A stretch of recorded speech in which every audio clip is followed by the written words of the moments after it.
नमस्कार दोस्तों, एक बार फिर से स्वागत है आपका आपकी अपनी online class English by Krishna sir में।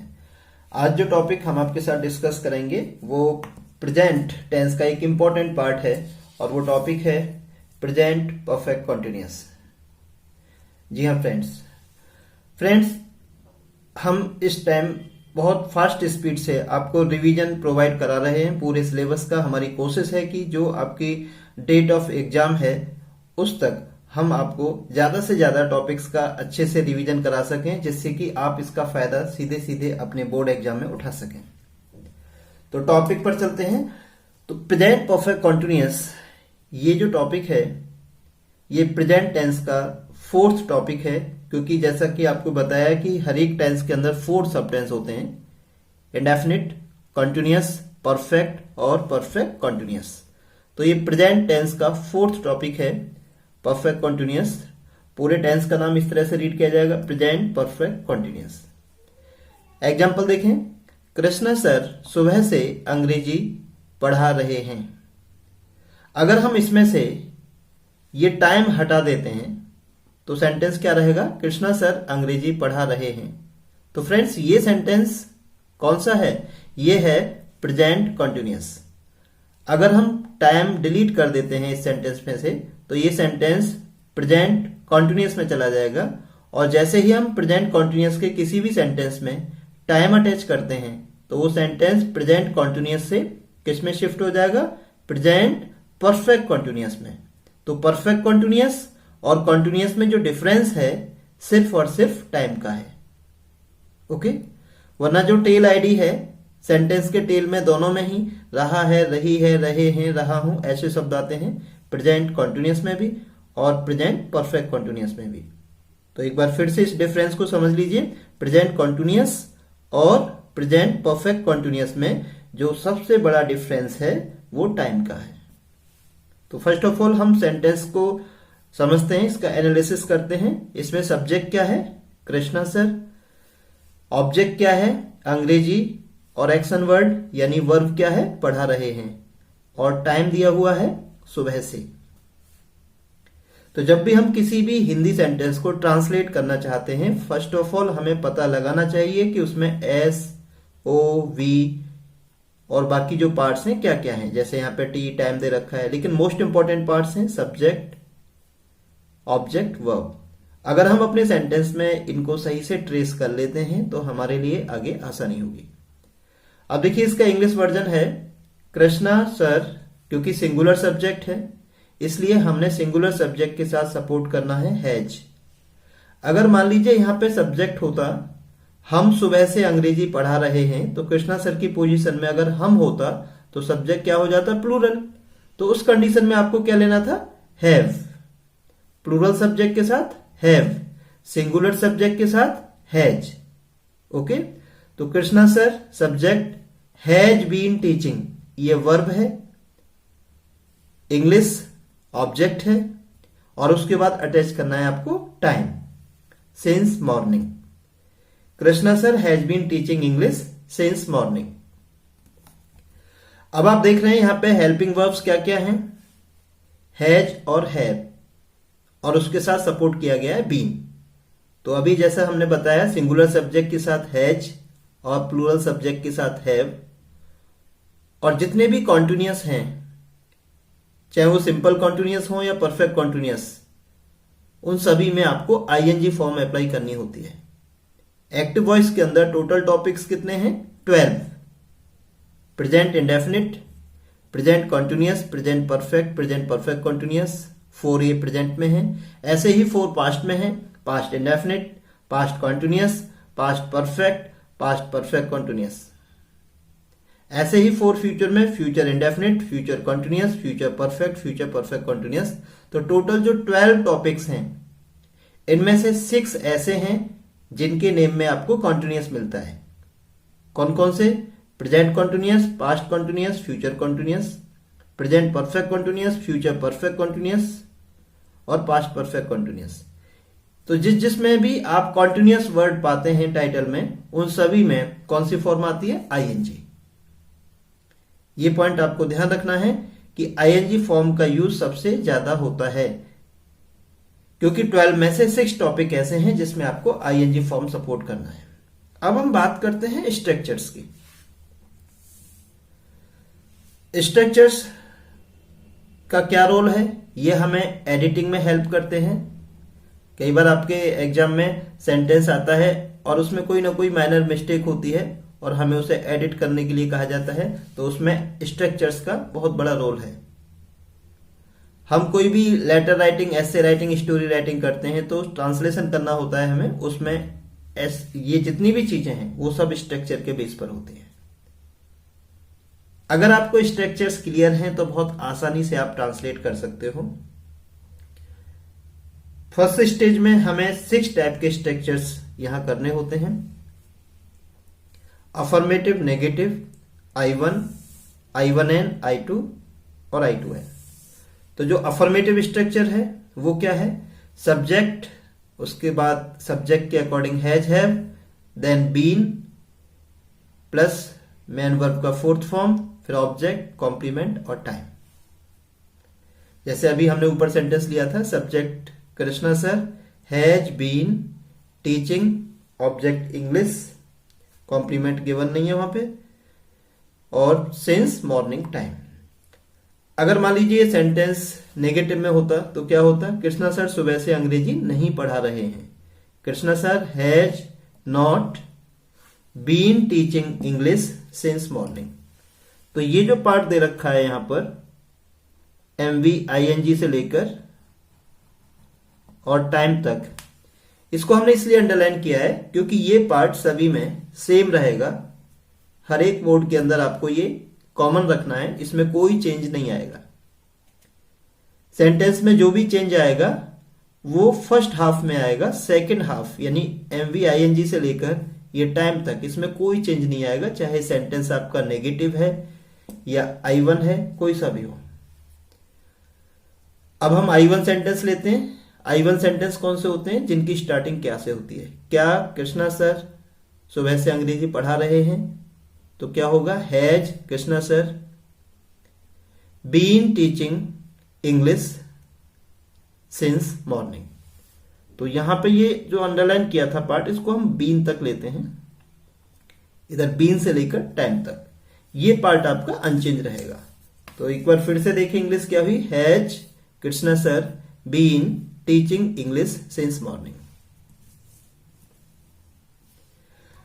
तो अभी हमने ये I1 डिस्कस किया। अब हम I1N पर आते हैं। I1N कौन से सेंटेंस होते हैं? जिसमें क्या भी हो और नहीं भी हो।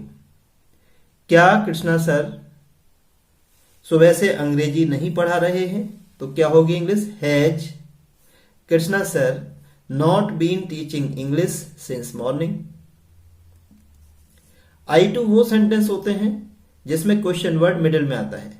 अब मान लीजिए ये सेंटेंस हमारा इस तरह से होता, कृष्णा सर सुबह से अंग्रेजी, उसके बाद अगर हम ले लेते हैं क्यों, कृष्णा सर सुबह से अंग्रेजी क्यों पढ़ा रहे हैं, तो ये सेंटेंस क्या हो गया आपका?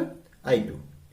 अब I2 सेंटेंस है तो उसके लिए स्ट्रक्चर I2 सपोर्ट करना होगा। तो सबसे पहले QW यानी क्वेश्चन वर्ड, जो हमारे सेंटेंस में क्वेश्चन वर्ड दे रखा है उसको लेना है। जैसे हमारे सेंटेंस में क्वेश्चन वर्ड था क्यों, क्योंकि इंग्लिश क्या होती है? Why has Krishna sir been teaching English since morning. अब नेक्स्ट है इसमें I2N। I2N कौन सी कैटेगरी होती है? जिसमें आपको क्वेश्चन वर्ड भी दे रखा होता है सेंटेंस के मिडल में और नहीं शब्द का भी यूज हुआ होता है। जैसे अगर हम इस सेंटेंस को लें, कृष्णा सर सुबह से अंग्रेजी क्यों नहीं पढ़ा रहे हैं। अंग्रेजी के बाद हमने क्या लिया? क्यों नहीं पढ़ा रहे हैं। तो ये सेंटेंस किस कैटेगरी में आ जाता है? I2N। इस तरह के सेंटेंसेस को जब आप ट्रांसलेट करोगे तो फर्स्ट ऑफ ऑल QW, तो हम अगर अपने सेंटेंस को ट्रांसलेट करें, कृष्णा सर सुबह से अंग्रेजी क्यों नहीं पढ़ा रहे हैं, तो सबसे पहले QW, why has Krishna sir not been teaching English since morning. इस तरीके से हम अगर स्ट्रक्चर्स को समझने में कामयाब हो जाएं, थोड़ा हम रिवाइज करें, तो बहुत आसानी से इन स्ट्रक्चर्स का एडवांटेज, इनका फायदा हम अपने स्टोरी राइटिंग में, एसे राइटिंग में और बहुत सारे क्वेश्चंस में ले सकते हैं। क्योंकि जहां भी आप अपनी तरफ से कुछ लिखने की कोशिश करते हो वहां आपको स्ट्रक्चर्स की रिक्वायरमेंट होती है, क्योंकि हर सेंटेंस जो आप लिखोगे वो किसी ना किसी टेंस का होगा और हर टेंस का अपना कोई स्ट्रक्चर होता है। तो अगर ये स्ट्रक्चर्स आप रिवाइज कर लेते हैं तो आपको बहुत हेल्प इससे मिलने वाली है। हो सकता है कोई क्वेश्चन आपका हो तो उस क्वेश्चन को शेयर करिए, फिर हम उसको डिस्कस करते हैं। लेकिन रिवीजन बहुत जरूरी है और थोड़ा ये प्रैक्टिस भी करें, और कहीं भी कैसा भी कोई कंफ्यूजन है उसको शेयर करना ना भूलें, हम उसको जरूर अटेंड करेंगे। अब यहां एक डाउट हो सकता है आपकी तरफ से, और वो डाउट क्या है? वो डाउट है जो हमने यहां पे वर्ड यूज किया था, सिंस। हो सकता है कि आपका क्वेश्चन हो कि सर क्या हर कंडीशन में सिंस ही आएगा यहां पर? नहीं। अगर आप ये सोच रहे हैं कि हर एक सेंटेंस में हमें सिंस लेना है, देन यू आर रॉन्ग। ये जो सिंस है ये है क्या अपने आप में? ये प्रीपोजिशन है इस सेंटेंस के अंदर, प्रीपोजिशन ऑफ टाइम। लेकिन हर एक सेंटेंस में हम सिंस लेंगे ऐसा सोचना गलत है। कुछ सेंटेंसेज में हमें एक दूसरे प्रीपोजिशन का यूज करना है, वो है फॉर, FOR। अब ये क्वेश्चन पैदा होता है, सर हमें कैसे पता लगेगा कि किस सेंटेंस के अंदर हमें सिंस लेना है और किस सेंटेंस के अंदर फॉर लेना है? बिल्कुल वैलिड क्वेश्चन है। इसको समझने के लिए कि कहां पर सिंस आएगा और कहां पर फॉर का यूज करना है, आपको जरा ध्यान से समझना होगा। देखो फ्रेंड्स, यहां पर मैं आपको समझाने वाला हूं कि किस कंडीशन में आपको सिंस लेना है और किस कंडीशन में आपको प्रीपोजिशन ऑफ टाइम फॉर का यूज करना है। तो फर्स्ट ऑफ ऑल तो हम इनका पार्ट्स ऑफ स्पीच बताते हैं आपको। सिंस और फॉर दोनों ही पार्ट्स ऑफ स्पीच के पॉइंट ऑफ व्यू से क्या है? प्रीपोजिशन।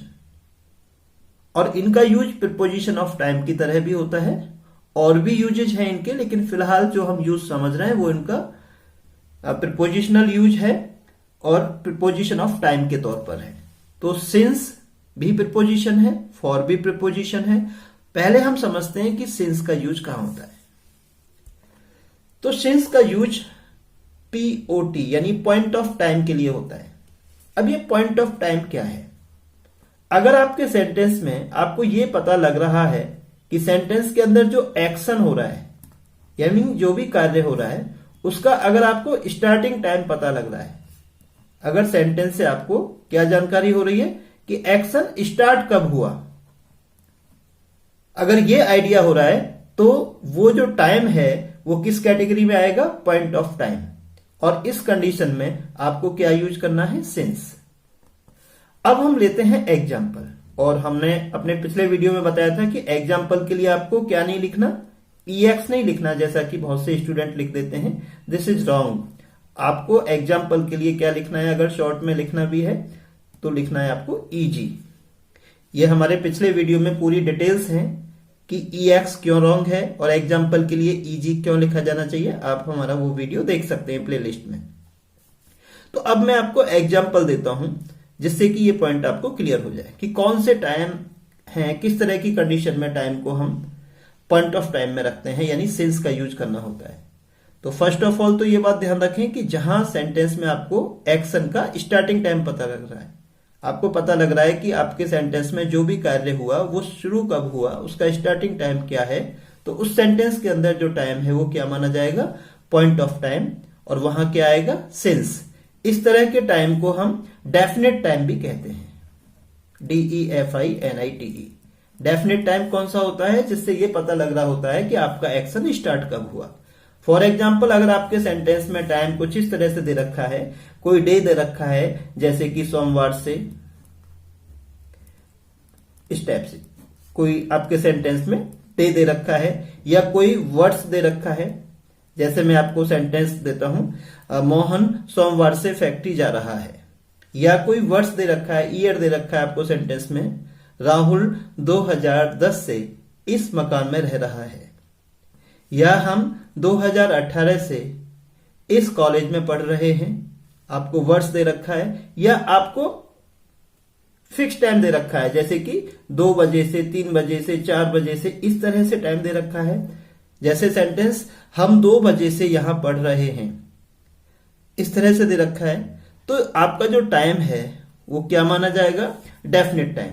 क्योंकि जब आपको इस तरह से बोला जा रहा है कि हम सोमवार से पढ़ रहे हैं, या हम 2010 से यहाँ रह रहे हैं, या हम 2 बजे से अखबार पढ़ रहे हैं, तो आपको क्लियर पता लग रहा है कि आपका एक्शन कब स्टार्ट हुआ। तो इस तरह की कंडीशन में ये जो टाइम है ये डेफिनेट टाइम होता है, और डेफिनेट टाइम में आपको क्या यूज करना है, प्रीपोजिशन सिंस। तो सिंस के लिए आपको ये होना चाहिए सेंटेंस में कि आपको पता लग रहा हो कि सेंटेंस में एक्शन स्टार्ट कब हुआ। तो जहां डेफिनेट टाइम दे रखा है वहां आपको क्या लेना है, सिंस। जैसे हम 3 बजे से यह उपन्यास पढ़ रहे हैं, तो 3 बजे से आपको क्लियर पता लग रहा है कि नोवेल पढ़ना, उपन्यास पढ़ना कब स्टार्ट किया, 3 बजे। तो इस सेंटेंस में आपको कौन सा प्रीपोजिशन यूज करना है, सिंस। अब हम समझते हैं फॉर के बारे में। फॉर का यूज होता है पीरियड ऑफ टाइम के लिए। पीरियड ऑफ टाइम मतलब जहां आपको यह पता लग रहा होता है कि किसी काम को, किसी एक्शन को होते हुए कितना टाइम हो गया, लेकिन यह पता नहीं लग रहा होता है सेंटेंस से कि वो स्टार्ट कब हुआ था। फॉर एग्जाम्पल, अगर हम बोलें कि हम 2 घंटे से पढ़ रहे हैं, हम 2 घंटे से पढ़ रहे हैं, तो यहां इस सेंटेंस के अंदर हम 2 घंटे से पढ़ रहे हैं, तो इस सेंटेंस के अंदर आपको सिर्फ ये पता लग रहा है कि पढ़ते हुए कितना टाइम हो गया। आपको ये पता नहीं लग रहा है कि पढ़ना कब शुरू हुआ। ध्यान दीजिए पॉइंट पर, आपको सिर्फ ये आइडिया हो रहा है कि पढ़ते हुए कितना टाइम हो गया। आपको ये आइडिया नहीं हो रहा कि पढ़ना कब स्टार्ट हुआ था। तो इस तरह की कंडीशन को कहा जाता है पीरियड ऑफ टाइम, और इस तरह के टाइम को क्या कहा जाता है, indefinite time. INDEFINITE, indefinite time. तो इंडेफिनिट टाइम कौन सा होता है, जिससे आपको यह पता नहीं लग रहा कि एक्शन स्टार्ट कब हुआ था, बस ये पता लग रहा है कि उसको होते हुए कितना टाइम हो गया, लेकिन स्टार्टिंग पॉइंट पता नहीं लग रहा। वो जो टाइम है वो इंडेफिनिट टाइम है, और इंडेफिनिट टाइम में आपको प्रीपोजिशन सपोर्ट करना है सेंटेंस में फॉर। ये फॉर प्रीपोजिशन सपोर्ट करना है अगर आपके सेंटेंस में टाइम कैसा है, इंडेफिनिट। एक एग्जांपल लेते हैं, हम 2 बजे से पढ़ रहे हैं, तो ये टाइम कैसा है, ये डेफिनेट टाइम है। तो इसकी इंग्लिश क्या होगी, we have been studying since 2 o'clock। अगर सेंटेंस ये कर दिया जाए कि हम 2 घंटे से पढ़ रहे हैं, तो हमें पता नहीं लग रहा कि वो 2 घंटे कब से स्टार्ट हुए, कितने बजे काम स्टार्ट हुआ। सेंटेंस क्या है, हम 2 घंटे से पढ़ रहे हैं, तो इसकी इंग्लिश क्या होगी, we have been studying for 2 hours। तो ध्यान रखिए फ्रेंड्स, ये डिफरेंस है सिंस और फॉर का। तो ये जो परफेक्ट कॉन्टिन्यूअस होता है, यहां पर सिंस और फॉर प्रीपोजिशन ऑफ टाइम के तौर पर यूज होते हैं। फॉर का यूज इंडेफिनिट टाइम के लिए। इंडेफिनिट टाइम कौन सा होता है, जहां पर आपको यह पता नहीं लग रहा होता है कि एक्शन स्टार्ट कब हुआ। और प्रीपोजिशन सिंस का यूज डेफिनेट टाइम के लिए। डेफिनेट टाइम कौन सा होता है, जहां आपको यह क्लियर पता लग रहा होता है सेंटेंस से कि एक्शन स्टार्ट कब हुआ। ओके, तो फ्रेंड्स आई होप आपको ये कॉन्सेप्ट काफी हद तक समझ में आ गया होगा। और आज की इस क्लास में अगर आपका कोई डाउट हो, कहीं भी कुछ भी आप पूछना चाहते हो, तो कमेंट बॉक्स में शेयर जरूर करें, हम उसका रिप्लाई जरूर करेंगे। और जिन स्टूडेंट्स ने हमारी क्लास को लेट ज्वाइन किया है, वो प्लेलिस्ट में जाकर के जो सीरीज है उसको कंप्लीट करें। हमारी सीरीज स्टार्ट हुई थी प्रेजेंट इंडेफिनिट से, उसके बाद हमने प्रेजेंट कॉन्टिन्यूअस किया, प्रेजेंट परफेक्ट किया, और ये हमारा topic number 4 present perfect continuous है। तो आप अपनी सीरीज को स्टार्टिंग से लेकर चलें, क्योंकि सीरीज अगर ब्रेक हो जाती है तो कॉन्सेप्ट को समझने में प्रॉब्लम होती है। तो आप जो हमारी प्लेलिस्ट है वहां पर विजिट करें, और उस प्लेलिस्ट में आपको ये सारे टॉपिक मिलेंगे जो टॉपिक आपके निकल चुके हैं, उनको कंप्लीट करें। और दूसरा ये है कि कोई भी क्लास हो, अगर आप रेगुलर हैं तो उसका रिजल्ट कुछ और ही होता है। सो मैं क्या कहना चाहता हूं आपसे, be regular. Okay, be regular and be positive, सब कुछ अच्छा होगा। बस आपको क्या करना है, डू योर बेस्ट।